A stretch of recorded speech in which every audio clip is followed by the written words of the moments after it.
Hello everyone, welcome to Vansh Education Planet YouTube channel.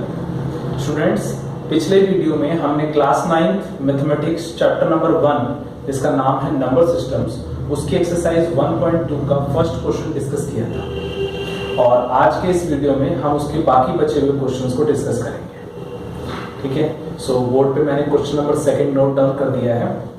Start करते हैं इसी question से। इसमें कहा गया है कि are the square roots of all positive integers irrational. Students, बहुत सीधी सी लाइन है कि क्या सभी पॉजिटिव इंटीजर्स का जो स्क्वायर रूट होता है क्या वो इररेशनल होता है। क्वेश्चन में फिर आगे कहता है कि इफ नॉट, यदि नहीं, so give an example of the square root of a number. So किसी ऐसे एक एग्जांपल दीजिए जिसमें कि कोई एक नंबर लीजिए जिसका स्क्वायर रूट क्या होना चाहिए, that is a rational number. If not, यदि नहीं, give an example of the square root of a number. एक एग्जांपल में एक ऐसे नंबर का स्क्वायर रूट दीजिए that is a rational number, जो कि एक रैशनल नंबर हो।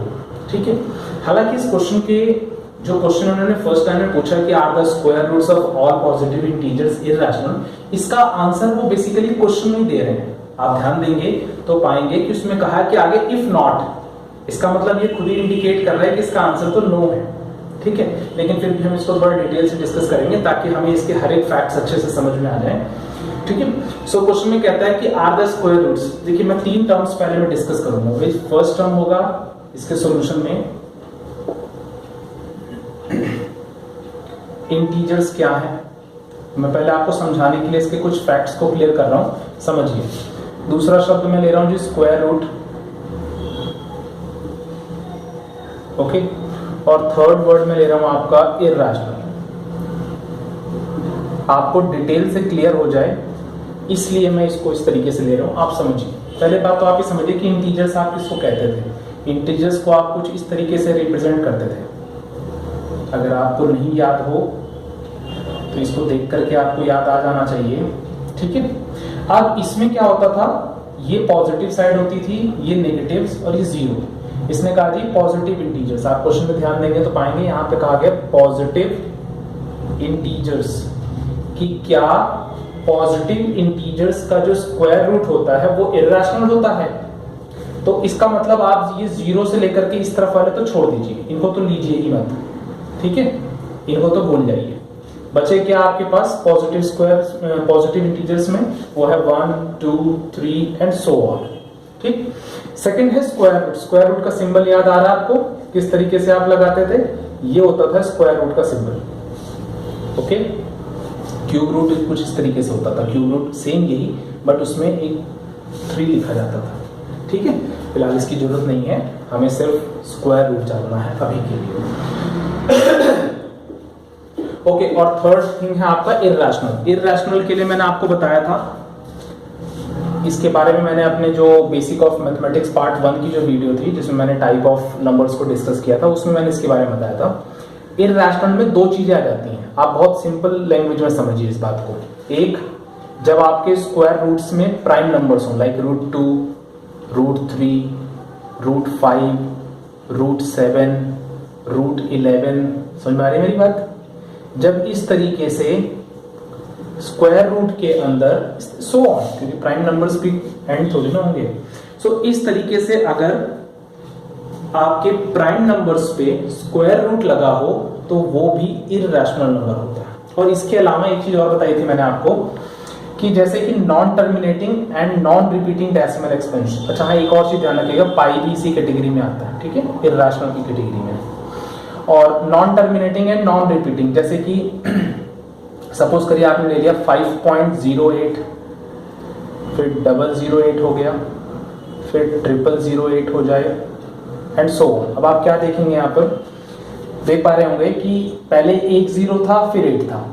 ठीक है, फिर सेम नहीं रिपीट हो रहा, फिर एक 0 बढ़ गया, 00 फिर 8, फिर 000 फिर 8, इस तरह 40 फिर 8। ये सीरीज चलती तो जा रही है। देखिए, इसके नाम में सारी चीजें होती है। Non terminating, non terminating means कि जो शांत नहीं होगी, टर्मिनेट नहीं होगी, खत्म नहीं होगी, तो ये खत्म नहीं होगी ऑब्वियसली।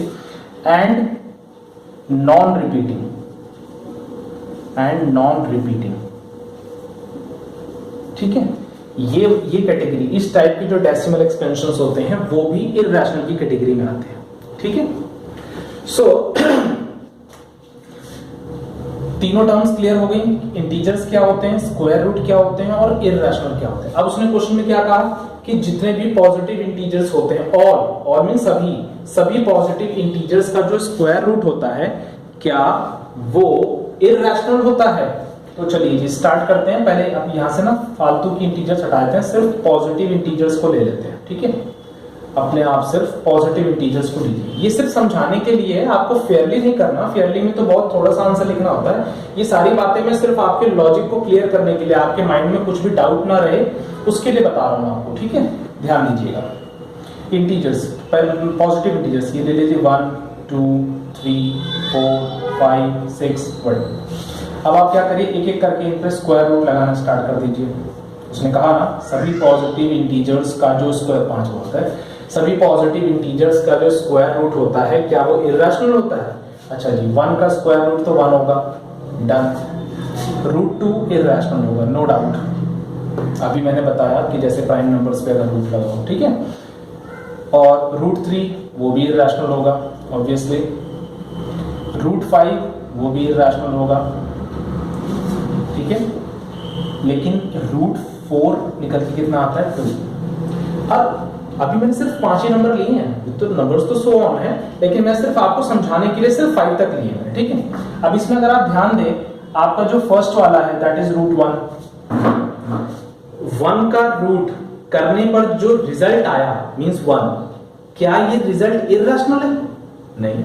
आप कहेंगे sir 1 is a rational number, ये तो रैशनल है। फिर इसी तरह 4 का जो स्क्वायर रूट आपने किया उससे जो रिजल्ट आया क्या वो इररेशनल है? नहीं, इट्स ऑल्सो रैशनल। सो इसका मतलब ये हुआ कि ये जो स्टेटमेंट में क्वेश्चन पूछ रहा है इसका आंसर नो है। ठीक है, कि क्या सभी पॉजिटिव इंटीजर्स का जो स्क्वायर रूट होता है क्या वो इररेशनल होता है? तो नहीं, ऐसा नहीं होता। सभी पॉजिटिव इंटीजर्स का स्क्वायर रूट इररेशनल नहीं होता, रैशनल भी होता है। ओके, अब आगे बात यहां तक क्लियर? सो अब हम लिख सकते हैं इसके आंसर को।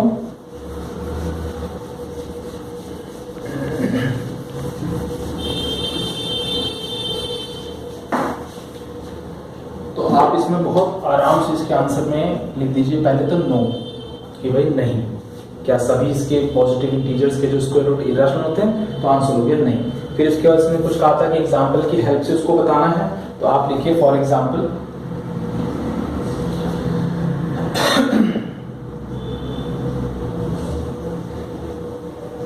अभी एग्जाम्पल मैंने एक लिया, अगर आपने ध्यान दिया हो तो √1 था, √4 था ना फॉर एग्जाम्पल। तो इसी तरह आप √4 ले लीजिए for example, √4 which is equal to 2। 4 का स्क्वायर रूट कितना आया? 2 इज अ रैशनल नंबर। ये आपका एग्जाम्पल हो गया, ठीक है। और उसके पहले वाले पार्ट का आंसर हो गया नो। डन। अब चलते हैं अपने थर्ड क्वेश्चन की तरफ। ठीक है, थर्ड क्वेश्चन में उन्होंने कहा है कि show how √5 can be represented on the number line.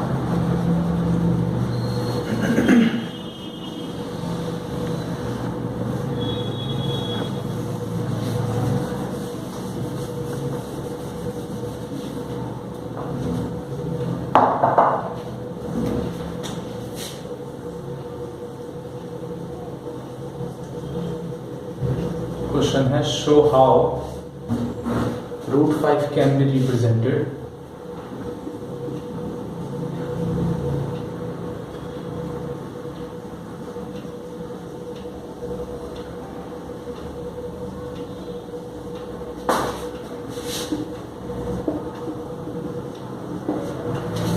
आप नंबर लाइन पर √5 को किस तरह से रिप्रेजेंट करेंगे। ओके, देखिए अब इसकी थ्योरी थोड़ी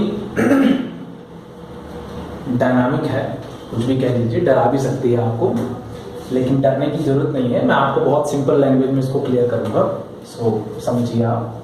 देखिए √5 को आप पहले कैसे फाइंड आउट करें, क्योंकि जहां तक आप जानते हैं आपका जो नंबर लाइन होता है उसके बीच में तो 0 होता है, राइट साइड में आपका 1 2 3 वटेवर कुछ इस तरीके से मूवमेंट चलते हैं, और लेफ्ट साइड में, राइट साइड में पॉजिटिव और लेफ्ट साइड में आपके सारे नेगेटिव्स मूव करते हैं। सो इन पर तो प्रॉपर ये डिजिट्स है ना 1 2 3 4 5 6 ऐसे इधर, स्क्वायर रूट्स तो नहीं है, तो स्क्वायर रूट को कैसे लाएं?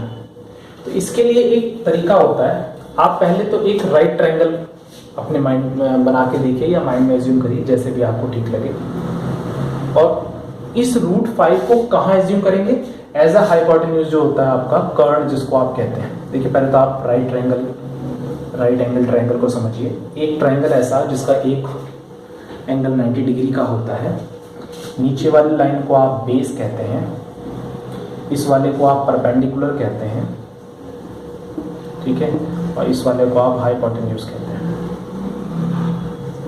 ओके, ये 3 चीजें होती हैं, इसी को हम राइट एंगल ट्रायंगल या राइट ट्रायंगल के नाम से कहते हैं। राइट एंगल ट्रायंगल कह लीजिए या सिर्फ राइट ट्रायंगल कह लीजिए, दोनों बातें ठीक है, ठीक है। अब इसमें हमें क्या करना है, इस रूट 5 को हम क्या मान लेंगे कि इट्स आवर हाइपोटेन्यूज, ये हमारा हाइपोटेन्यूज है, ठीक है।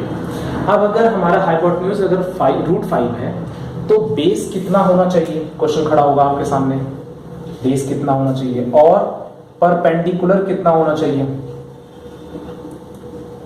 ये हमारा जो परपेंडिकुलर है, ये इन दोनों की वैल्यूज आपको पहले माइंड में सोचनी होगी कि अगर हमें एक राइट एंगल ट्रायंगल में रूट 5 को हाइपोटेन्यूज पर रिप्रेजेंट करना है तो उसके लिए बेस और परपेंडिकुलर की वैल्यू कितनी होनी चाहिए, ये बात आपको पहले सोचनी है। अच्छा, इसके लिए मैं आपको एक हिंट देता हूं या एक वे दे रहा हूं, आप समझिए। परपेंडिकुलर की वैल्यू हमेशा 1 यूनिट रहेगी, ये फिक्स है। आप परपेंडिकुलर हमेशा कितना लेंगे? Only 1 unit. तो अब बेस को सोचना आई थिंक बहुत इजी हो गया, क्योंकि देखिए पहले तो एक और चीज सुन लीजिए, एक पाइथागोरस थ्योरम का आपने नाम सुना होगा जरूर, नहीं सुना तो अब सुन लीजिए। पाइथागोरस थ्योरम, ये थ्योरम हमें क्या बताती है इसके बारे में पहले समझिए आप। इस थ्योरम में हमें ये बताया गया है, मतलब इसका रूल में लिख देता हूं पहले डायरेक्ट, कि जी हाइपोटेन्यूज का स्क्वायर बराबर होता है base square plus perpendicular square के। Okay, hypotenuse square is equal to base square plus perpendicular square. यही है Pythagoras theorem. In a case of right angle triangle, hypotenuse square is equal to base square plus perpendicular square, ठीक है। सो अगर हमें, अच्छा इसमें एक चीज और कर सकते हैं आप, इस स्क्वायर को उस तरफ आप भेज देंगे तो क्या हो जाएगा? अच्छा एक चीज और, मैं ना अभी पूरे नाम नहीं लिख रहा हूँ, मैं हाइपोटेन्यूज को S से रिप्रेजेंट करूंगा, बेस को B से और परपेंडिकुलर को P से। सो प्लीज कंफ्यूज नहीं होइएगा। ओके, ये बेस स्क्वायर चल रहा था आपका, ये परपेंडिकुलर स्क्वायर। मैंने क्या किया, ये जो स्क्वायर था यहाँ पर, इसको उस साइड भेज दिया, तो जब इक्वल के उस साइड जाएगा ना ये, तो उल्टा हो जाएगा। मीन्स जो 2 है इस तरफ, वो उस तरफ जाकर के 1/2 बनता है, और 1/2 का मतलब होता है स्क्वायर रूट, तो इसलिए इनके ऊपर क्या लग जाएगा? स्क्वायर रूट लग जाएगा, ठीक है। अब आप अपनी वैल्यू रखिए। आपने सपोज बेस की जगह पर 2 सोच लिया कि जी मुझे 2 रखना है, और परपेंडिकुलर तो 1 फिक्स है ही। सो h की वैल्यू कितनी आ जाएगी? 2 का स्क्वायर 4 प्लस 1। सो आपके हाइपोटेन्यूज की वैल्यू आ गई जी √5। ओके, इसका मतलब ये हुआ कि हमें अपना जो बेस है वो कितना लेना होगा? 2, परपेंडिकुलर कितना लेना होगा? 1, तो हमारा हाइपोटेन्यूज की वैल्यू कितनी बन जाएगी? √5। ओके, अब चलिए इसको हम रिप्रेजेंट करेंगे नंबर लाइन पर कैसे, वो देखते हैं, उसको समझते हैं। यहां तक तो क्लियर है आई थिंक, कोई डाउट नहीं होना चाहिए। It's a Pythagoras theorem. हमने ये एज्यूम किया कि भाई हमें जो ये √5 है ना, ये हाइपोटेन्यूज की पोजीशन पर चाहिए। उसके लिए हमने बेस और परपेंडिकुलर की वैल्यू एज्यूम की। बेस को हमने 2 लिया, परपेंडिकुलर को हमने 1। ये आपको हर बार सोचना पड़ेगा। अभी तो फिलहाल ये √5 का केस है, √2 के केस आते हैं, √3 के केस आएंगे, √7 के केस आ जाता है कई बार। ठीक है, तो उन सब में आपको ये चीजें सोचनी पड़ेंगी कि कैसे कैसे आप बनाएंगे। फिलहाल हम जिसकी बात कर रहे हैं अभी फिलहाल उसी की बात करेंगे। तो 2 का स्क्वायर 4 प्लस 1, तो हाइपोटेन्यूज की वैल्यू कितनी आ गई आपकी 5, √5। ठीक है, अब नंबर लाइन पर आप इसको कैसे बनाएंगे मैं वो आपको समझाता हूँ, उसको समझिए आप। ये ध्यान रखिएगा कि आपने क्या क्या लिया है। बेस आपने 2 लिया है, 2 यूनिट्स लिए हैं, और परपेंडिकुलर आपने 1 यूनिट लिया है। ठीक है,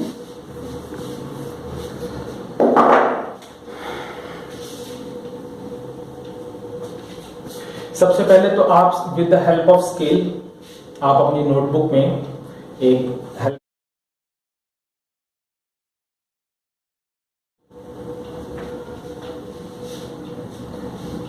एक नंबर लाइन बना लीजिए। ठीक है, मैं थोड़ा सा और वाइड कर देता हूँ। ये हो गया 0, 1, 2, 3, बहुत है इतना। एक और लेना चाहें तो आप ले सकते हैं 4। इसी तरह इस तरफ -1, -2, -3 बहुत है, इतने की वैसे जरूरत नहीं पड़नी। लेफ्ट साइड में तो हमें जाना ही नहीं ना, हमें तो अपने सारे कामों को सेट करना है पॉजिटिव, क्योंकि ये पॉजिटिव वैल्यू है। ठीक है, अब चलिए बेस हमें लेना था जी 2 यूनिट्स, तो आप 0 से एज्यूम करिए। कभी कोई एक बात बता दो, इसको 0 लिखें या O लिखें, कोई दिक्कत वाली बात नहीं। आप अपनी एनसीईआरटी बुक में देखेंगे ना, तो उसको इन्होंने थोड़ा बड़ा करके लिख दिया, दैट इज कॉल्ड O। तो आप कंफ्यूज नहीं होइएगा प्लीज। ये आपका मेन सेंटर होगा जहां से आपके वर्क की स्टार्टिंग हो रही है। ठीक है, अब बेस 2 यूनिट्स लेना है, तो 0 से 1 और 1 से 2, तो ये आपने यहाँ से यहाँ तक ले लिया। इसको आप थोड़ा सा हाईलाइट कर डार्क कर लीजिए और इसका नाम दे दीजिए A। ठीक है, ये आपका बेस हो गया OA, O से A तक, दैट इज योर बेस। अब बेस जो ये B है हमारा, मतलब 2 यूनिट्स हो गया। अब इस पर आपको क्या करना है, विद द हेल्प D की हेल्प से आप इस पर एक 90 डिग्री बनाइए। क्या करेंगे आप, 90 डिग्री को बन जाएगा आपसे आराम से, आप बनाएंगे ना तो आपसे बड़े आराम से बनेगा डी की हेल्प से। ठीक है, जब ये बन जाए तो परपेंडिकुलर कितना यूनिट मैंने बोला था, 1 यूनिट। तो आप इसमें कंपास लेकर के 1 यूनिट ओपन करके, मींस 1 सेंटीमीटर ओपन करके आप एक कट लगा देंगे। इस तरीके से कर सकते हैं। इसका नाम दे दीजिएगा जी आप बी दे दीजिएगा, बहुत है। ठीक है, और बी देने के बाद ध्यान में, पहले दोबारा मैं रिपीट कर रहा हूँ, ये जो लाइन है ये 90 डिग्री की लाइन है। ठीक है, ए पॉइंट पर रख करके, जो डी का जो सेंटर है वो ए पर रख करके 90 डिग्री की लाइन बनाएंगे। उसमें ए पे कंपास की टिप रख करके और 1 यूनिट मींस 1 सेंटीमीटर ओपन करके आपने आर्क लगाया, जिसको नाम दिया आपने बी। ठीक है, अब आपको क्या करना है, इस ओ को बी से ज्वाइन कर देना है। ओके, ये ढंग गया तो थोड़ा ध्यान दीजिएगा, ये आर्क हमारी है, भूलिएगा मत भाई, आर्क है। ठीक है जी, आपने O को B से क्या करा दिया, ज्वाइन कर दिया। अब आप देखिए, अगर बेस आपका 2 यूनिट है और परपेंडिकुलर 1 यूनिट, तो हाइपोटेन्यूज आपने कितना कहा था, क्या बन जाता है हमारा √5। अभी हमने प्रूव करके देखा था ना पाइथागोरस थ्योरम के अकॉर्डिंग। ठीक है, तो इसका मतलब ये जो हाइपोटेन्यूज बना, क्योंकि 90 डिग्री के सामने जो साइड होती है यही हाइपोटेन्यूज होती है। तो अल्टीमेटली ये जो हुई, ये क्या हुई, हाइपोटेन्यूज हुई। तो इसकी वैल्यू कितनी हो गई, √5। ठीक है, अब ये चीज तो कहां पर है जी, ऊपर है। आप समझिएगा मेरी बात को, ये चीज कहां है आपका, ऊपर। पर हमें हवा में नहीं छोड़ना, हमें तो नंबर लाइन, उसने बोला ना क्वेश्चन में, रिप्रेजेंटेड ऑन नंबर लाइन। आप नंबर लाइन पर कैसे रिप्रेजेंट करेंगे इसको, तो अब आप क्या करेंगे, कंपास की टिप को, जो उसकी मेटल टिप है, आप उसको यहाँ O पर रखेंगे, और जो आपकी जो पेंसिल होगी उसको आप B तक, मतलब आप OB as a radius open कर लीजिए। ठीक है, कंपास से उसका जो मेटल टिप है वो O पर रखेंगे और कितना मेजर कर लेंगे, B तक मेजर करके, और उसको नीचे तक एक्सटेंड कर देंगे। तो कुछ इस तरीके से यहाँ पर रख करके जब आप इसको एक्सटेंड करेंगे ना, तो कुछ इस तरीके से ये लाइन नीचे आके यहाँ टच होगी। ठीक है, मेरी बात समझ में आ रही है। मतलब आपने सेंटर O को पॉइंट O पर रख करके OB रेडियस लेकर के और नीचे की तरफ आर्क बढ़ा देनी, एक्सटेंड कर देना।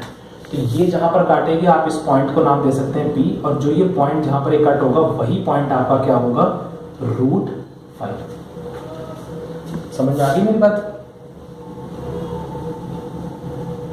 ये जो पॉइंट होगा, क्योंकि देखिए OB को अगर आपने रेडियस लिया है, एक चीज आप समझिए, अगर आपने ये सेंटर लिया और सेंटर लेकर के सपोज आपने यहाँ तक अपना रेडियस काउंट कर, तो आप इसको बढ़ाते जाएंगे तो यही चीज तो नीचे आएगी, क्योंकि रेडियस है ना ये, तो रेडियस तो इक्वल डिस्टेंस से मूव करता है। इसलिए O पे रख करके B तक मेजर करके, मतलब B तक नाप लीजिएगा और इसको करके इस तरीके से नीचे की तरफ एक्सटेंड कर दीजिएगा। सेंटर नहीं चेंज करिएगा, हाथ मत हिलाइएगा, O पर ही रखिएगा अपने हाथों को, ठीक है। O पर रख करके और इस तरीके से आप पेंसिल से तो नीचे की तरफ एक्सटेंड करेंगे, तो अल्टीमेटली ये आपकी जो बेस लाइन है, जो आपकी नंबर लाइन है, उसको कहीं ना कहीं पर इंटरसेक्ट करेगा, टच करेगा। वही उस पॉइंट का नाम P दे दीजिएगा, वही क्या होगा आपका √5, क्योंकि ये पूरी लाइन क्या थी √5, तो इसी लाइन को मेजर करके अगर आप नीचे तक लाए तो ये तब भी कितनी रहेगी √5, ठीक है। सो इस क्वेश्चन को आप इस तरीके से बनाएंगे। अब बात करते हैं फोर्थ क्वेश्चन की। स्टूडेंट्स, फोर्थ क्वेश्चन में एक क्लासरूम एक्टिविटी दी गई है जिसमें कि एक स्क्वायर रूट स्पाइरल बनाना है आपने। ओके, जितना मैंने ये बना रखा है बोर्ड पर, इतना तो आपको क्वेश्चन में बना हुआ दिया हुआ है, बना के दे रखा है। तो अब आप इसको देखिए और समझिए कि इससे कैसे आप आगे इसको कंटिन्यू कर सकते हैं, क्योंकि क्वेश्चन में जैसे √2, √3, √4, √5, √6, √7 ये कॉन्टिन्यूस स्टेप होता है जो कि मूव करता रहता है। सो इसको कैसे बनाया गया उसको आप देखिए। इन्होंने सबसे पहले क्या लिया, OP1 एक बेस लिया जो कि 1 यूनिट का है, और उसके साथ एक परपेंडिकुलर लिया इन्होंने, वो भी 1 यूनिट का लिया। तो 1 यूनिट और 1 यूनिट। स्टूडेंट्स, मैंने अभी थोड़ी देर पहले क्वेश्चन नंबर 3 में मैंने आपको बताया कि पाइथागोरस थ्योरम के according hypotenuse square is equal to base square plus perpendicular square होता है।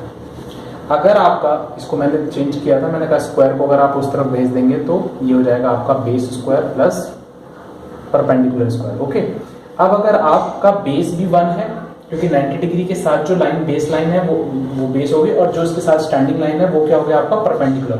अगर बेस भी 1 और परपेंडिकुलर भी 1, तो क्या होगा 1 का स्क्वायर प्लस 1 का स्क्वायर, तो h is equal to your 1 plus 1 means hypotenuse is your कितना √2।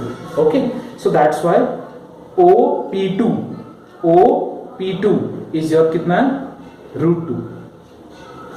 ये 1 बेस 1 परपेंडिकुलर 1, तो आपका हाइपोटेन्यूज कितना हो गया √2। इसी तरह फिर नीचे वाले को आप भूल जाइए, उसको मत देखिए। अब आप अपना बेस किसको लेंगे, बेस लेंगे अब आप OP2 को, ठीक है। OP1 नहीं लेंगे, OP2 को बेस लेंगे। तो अगर आप OP2 को बेस लेंगे और फिर ये 1 यूनिट का आपने ले लिया परपेंडिकुलर, तो अब आप इसमें क्या कर रहे हैं, अब आप बेस की वैल्यू बदल रहे हैं, बेस की जगह पर आप √2 का स्क्वायर कर रहे हैं। ओके, तो यहाँ पर क्या हो जाएगा, फिर आ जाएगा 2 प्लस 1, तो इसकी वैल्यू कितनी हो जाएगी 3, तो इसलिए h की वैल्यू अब कितनी होगी √3। इसी तरह अब आप OP3 को बेस लीजिए और ये फिर 1 यूनिट का लीजिए। इसके अकॉर्डिंग जब आप इसको टच कराएंगे तो ये जो वैल्यू बनेगी, देखिए आप करके देख लीजिए अगर आपको डाउट होता है तो, या नहीं समझ में आता किसी तरह से, तो h is equal to base की वैल्यू कितनी रखनी है आपने √3। ओके, और क्या इधर डार्क हो गया marker, h is equal to ये आपका √3 का स्क्वायर, और परपेंडिकुलर तो 1 ही चलेगा, तो h इज इक्वल टू √3 का स्क्वायर 3 प्लस 1, तो h इज इक्वल टू कितना आ गया आपका 4। तो ये जो वैल्यू बनेगी ये कितनी बनेगी, ये बनेगी √4। इसका भी नाम दे दीजिए आप, इसको दे देंगे P4, ठीक है। तो ये OP4 हो गया। फिर इसी तरह आप इसमें भी 1 यूनिट का परपेंडिकुलर ड्रॉ कर सकते हैं, ये भी 1 यूनिट होगा, और फिर इसको ड्रॉ करके और फिर इसको भी आप O से ज्वाइन कर दीजिए, तो जो ये बनेगा वो कितना होगा √5। इसी तरह से आप इसको कंटिन्यू करते जाएंगे, तो ये एक बहुत ही ब्यूटीफुल स्पाइरल की तरह बन जाएगा। यही बनाने के लिए आपको इस क्वेश्चन में कहा गया है, ठीक है।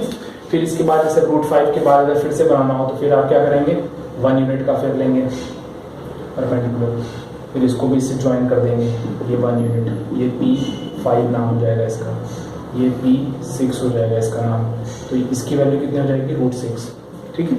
इस तरीके से आप बनाते जाइएगा, ये एक बहुत ही ब्यूटीफुल स्पाइरल बन जाएगा आपका ऑटोमेटिकली, ठीक है। Okay, thank you. और 1.3 मैं आपको नेक्स्ट वीडियो में प्रोवाइड करूँगा। Thank you so much.